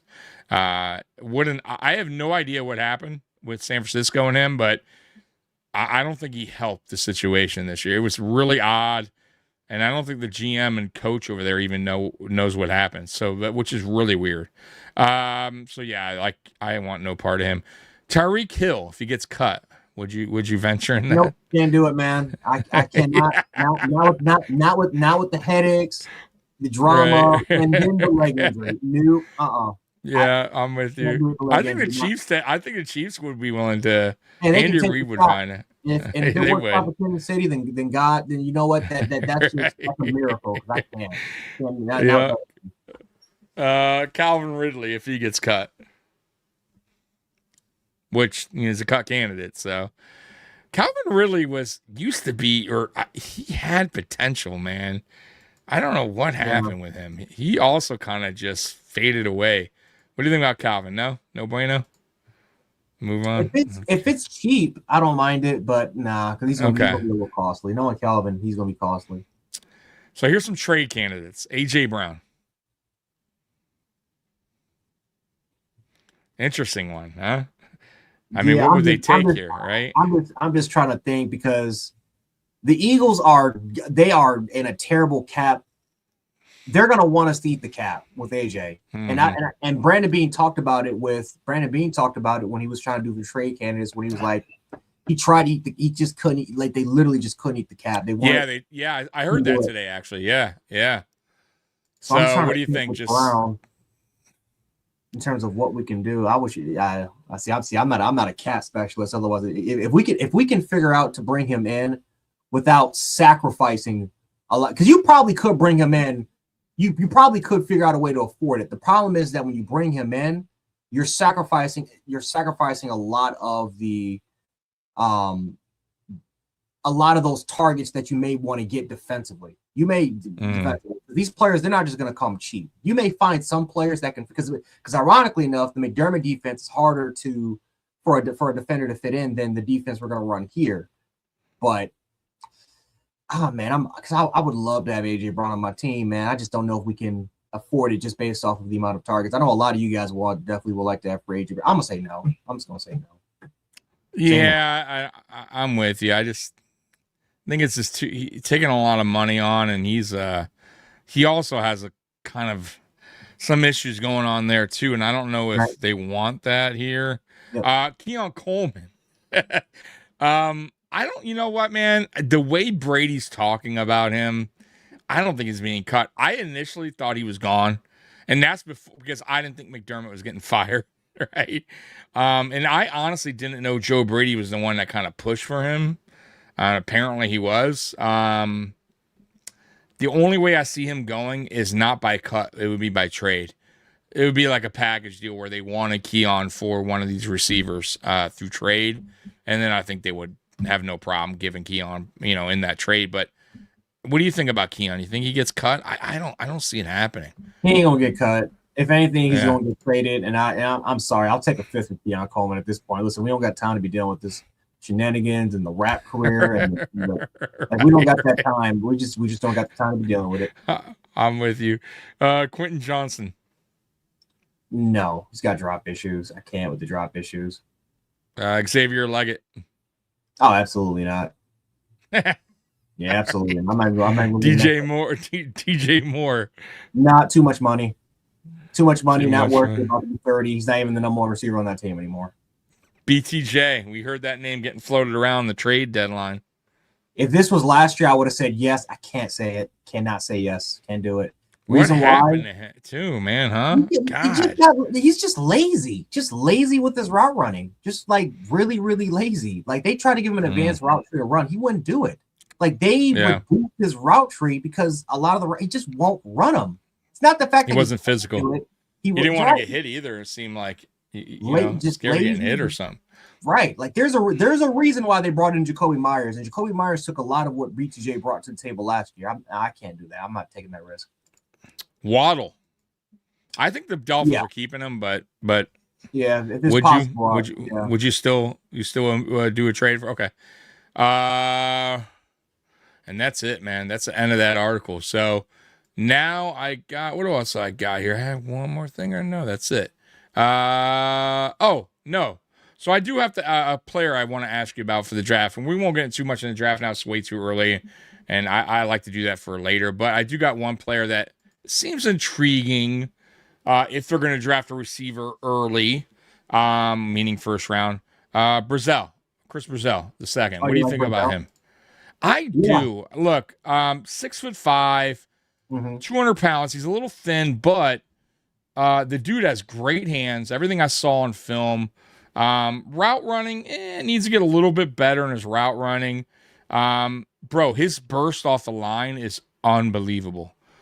His quick separation off the line is crazy sick. But he runs like a 4.4-ish. They say he gets kind of caught up downfield when he gets, the corners tend to catch up to him. So he doesn't have a great downfield speed once he gets going, but his burst at the line is sick. So I don't know. He's an intriguing guy. Really sure-handed, 6'5", 4.4. So, pretty good speed. What do you think about him as a potential first-round pick? Yeah.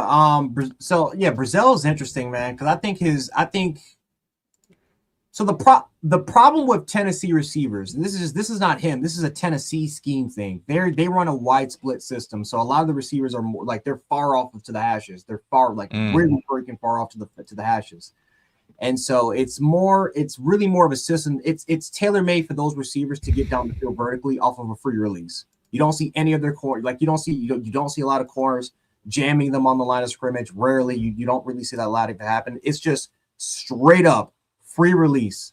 And so a lot of these receivers are running, they're running different vertical routes. They're running deep posts, deep corners, fade routes, straight up bombs, that sort of situation. When you take a look at players like a Jalen Hyatt or a Dorian Thompson from last season who got a lot of hype, who look at those receivers. They're not doing anything in the league. That's true. The one guy I like too, what was his name? Thornton, I think it was. Deontay who Thornton. I thought could be a sneaky good pick later in the draft. They're all I don't know where he went. Where did he go? He went in day 3 though, or I think he went day 3, right? Day 2 actually. Day 2. He went high. I liked his upside. I liked his upside, but he didn't do anything. Nope. Right. And one of the biggest struggles was now that he's running a lot in a more advanced route tree, can't do it because he's not running that at Tennessee. They have a limited route tree, right? And again, that's their fault. That's the Tennessee scheme fault. That's what Josh Heupel does. That's what I mean about the route tree when it comes to Brazell. Him. He's not running a lot. Right. Of now, but can he learn that in the end? Can he learn that in the next level though? Right? Is he a guy that you would go? I think he can because I think Brazell is a little bit different because I don't think Brazell is a true deep vertical receiver. Even though he can do it, he's got the speed to do it. Right? He doesn't have that 4.3, maybe even 4.4 speed. He's probably going to run like a 4.5. I wouldn't be shocked if he runs that. Maybe he runs in the high 4.4. Mid 4.4. Yeah, mid high 4.4. He's a much better short to intermediate receiver than I would say than those two. A much better version of it. They actually, he's a much better version of it. For me, yeah. I think he's good in crossers because he has an early burst, bro. where he gets early separation, which to me screams crosser, slants, like a guy that can get that early separation in the route off the line. You know what I mean? Like, and also too, 6'5", Jarek. The 50-50 ball. I mean, you see that on some of his highlights. The dude can go. The dude can get it, and he has hands. He's not a great contestant. He's like average. He's okay at it. Yeah, but his hands are sick, bro. He don't drop many passes.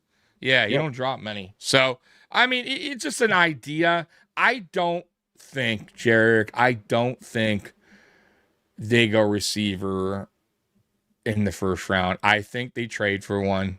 I could be totally wrong here. And I'll ask you. For me, I think the right move here, because once again, you're kind of on not the greatest time, right? You're on, we're going to call it Allen time now, right? Mm-hmm. Right? Where you can't fuck around here. You got to get yourself a one. And I feel like the draft is always you never know. Like you can land in the top 5, top 10, and the guy could be a bust. I mean, Marvin Harrison was, just saying, hyped up and hasn't really lived up to the hype so far. Now, that could also be where he's at, the quarterback situation. Who knows? But I'm just saying, it's not a for sure thing what you're getting out of college, right? The next level, some guys just don't work. For me, I feel like the best bet is the trade for a wide receiver.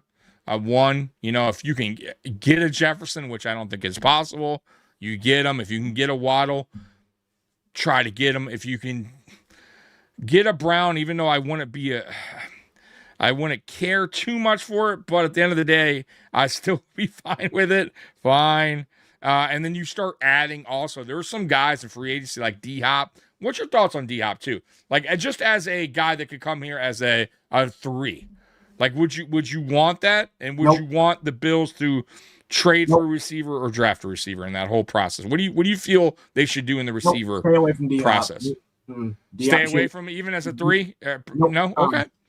Fair enough. You came here 2 years ago, man, but instead you got all those injuries, and now you can't even move. No good.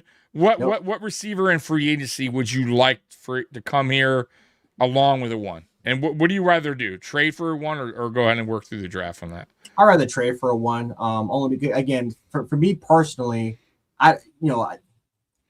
unless if a Makai Lemon, who I'm very, very high on, if a Makai Lemon slips to you at 26, or maybe you're in a possibility where Makai Lemon drops to like 19 or 18, and Brandon Bean wants to say, you know what, this is my time for me to be aggressive, and I need to take a shot and trade up and get a Makai Lemon or get a Jordan Tyson, despite some of the injury concerns from Jordan Tyson. If it wasn't for those injury concerns, the dude is legit top 3 receiver in his class, no problem. If you want to take that risk and be aggressive and trade for Jordan Tyson, knowing the risk, that is being aggressive, knowing the repercussions, you're going to say, you know what, despite me knowing this, I got to go ahead and take it. I won't be mad at it. Me personally, I don't think that this is the right year to get a receiver in the first round, especially now that you got a defensive coach here and you're running a multiple like defense. You're running a multiple like defense with the 3-4 being your base. You just hired an offensive linebackers coach, which tells me you're getting an edge. You're getting an actual true white 9 edge. That would be my selection, Jarek, an edge. I got to go over the edges a little bit more. Obviously, my guy Bain will be long gone. Way longer. You get the teammate though. You can get the teammate. Akeem Mesidor. You can get I like Mesidor. The only thing is he's an aging rookie. I get it, but you only got so much time, I feel like, with him. But you got a good time. He's a hell of a player. He's a really good player. And I wouldn't hate the pick, no doubt. Like he's for sure on my top board of edges. There's a couple else out there. I forgot the names. I got to go over them again. But for me, I'm with you. I would go edge. And if I'm Bean, now here's the problem though. If Bean trades for a receiver, more than likely our 1 is first gone. Round pick isn't even going to exist. Right. So what do you do there? Do you still be aggressive and trade some later round picks to hop back in to a round like the first round, trade your second, trade your third, trade your fourth, let's say, you hop back into first. Like, there's ways. They did it with the 2018 draft when they traded up for Josh and then they went back into the first round and got Edmonds. So it wouldn't shock me. I mean, they could potentially, if you're trying to, if you're trying to be super aggressive, I'm just saying, if Bean's trying to really, go that route, I'm just saying he could. Now, will he? The past says no. He's only done it. I would say he was ultra aggressive in 2018. I would say slightly aggressive on the Dalton Kincaid trade up, though. It was only 2 picks, so I wouldn't even say that was being ultra aggressive at all, or even slight. It was somewhat aggressive, I guess. And I would say he was aggressive with the Von Miller signing. So, in the Stephon Diggs trade, I would say this Diggs trade was an aggressive move. So he's shown that he can when he has to be Jarek. So I wonder if this season, because of all the backlash of the receiver talk of last year and the radio thing and then the fans outrage and McDermott being fired, will he be extra aggressive? What do you think? You think he's going to be, is this the most aggressive we're going to see Brandon Beane this offseason? He's going to be aggressive, but he's not going to be as aggressive what people think he is. This is, in my opinion, I think a receiver, everyone wants A.J. Brown, everyone wants Justin Jefferson. To my personal opinion, I think the receiver you go after in terms of getting that aggression, but still keeping potentially that first-round pick, you go after Michael Pittman. And the reason why I would go after Michael Pittman is because Colts. The Colts don't have a choice. Like, they literally don't have a choice because they were dumb enough to give the Jets 2 first-round picks to get Sauce Gardner. Michael Pittman. That's a great, yeah. Pittman has 1 year left on his contract. He's 29, and Alec Pierce is a free agent. They don't have a lot of money as well. You're not going to keep both. You're not going to keep. You're not going to get Alec Pierce, who's going to go for at least minimum $28 million because of T. Higgins. And Alec Pierce had a phenomenal season. Had 1,000 yards. Had like 12 touchdowns. Led the league in yards per catch. He's going to demand $28 million at least from his camp, especially look at the agency that he's coming from. It's the same agency that is known for resetting the market with Jalen Hurts and Myles Garrett.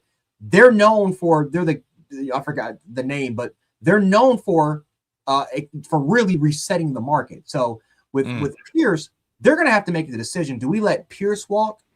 Especially they traded a Nye Mitchell, who was their early second round pick.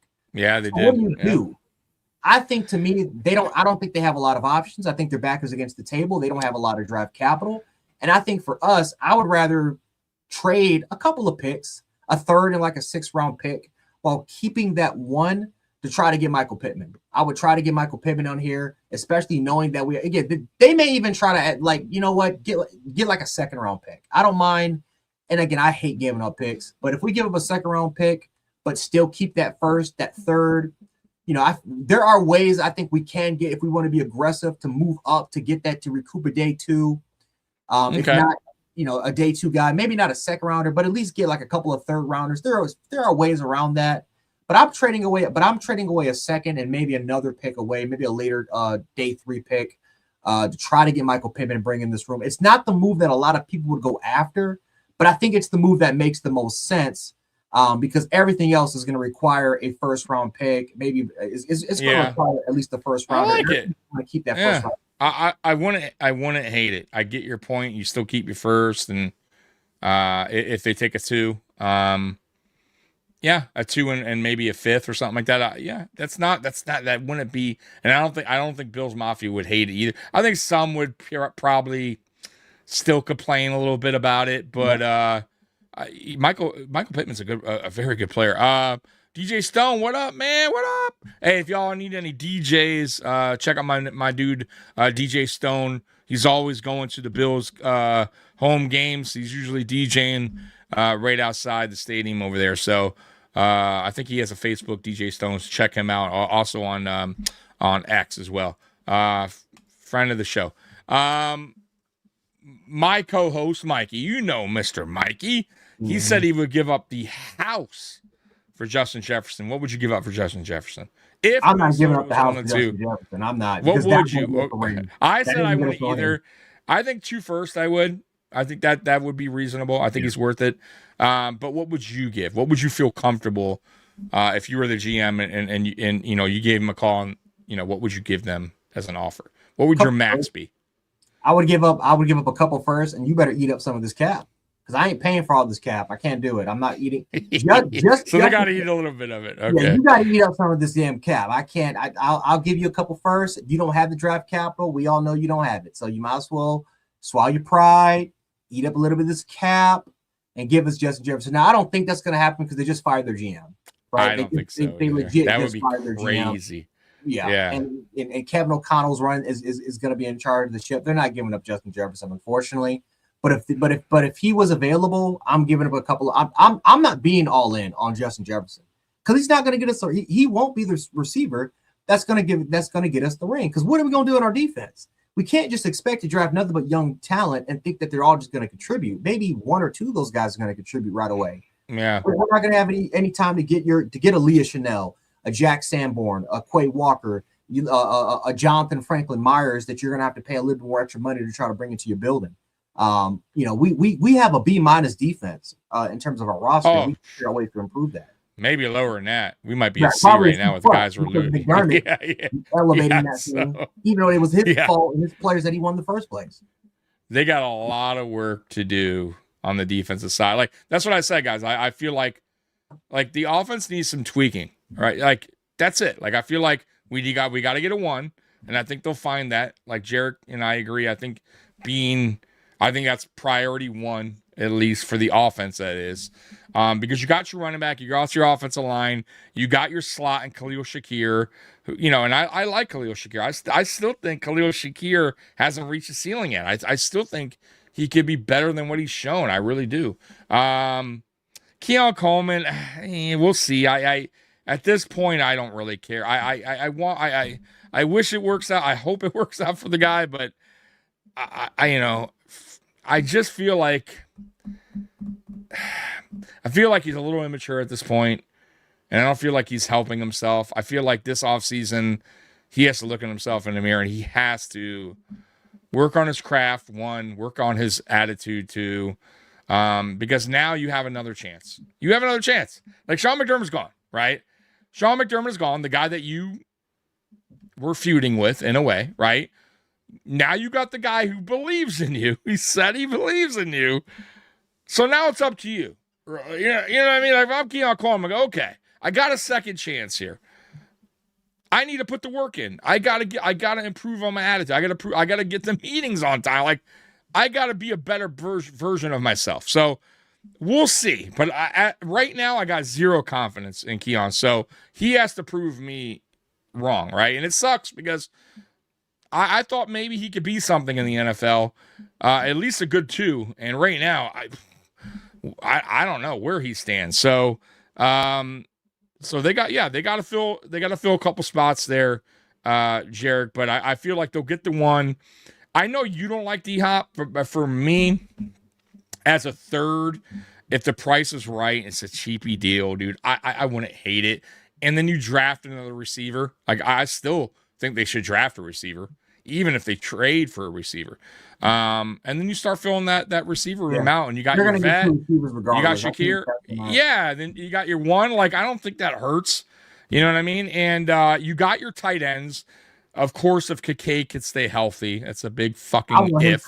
This is me personally. I'd be all on board for that. And I think but didn't they say they're picking up his 5th year? So,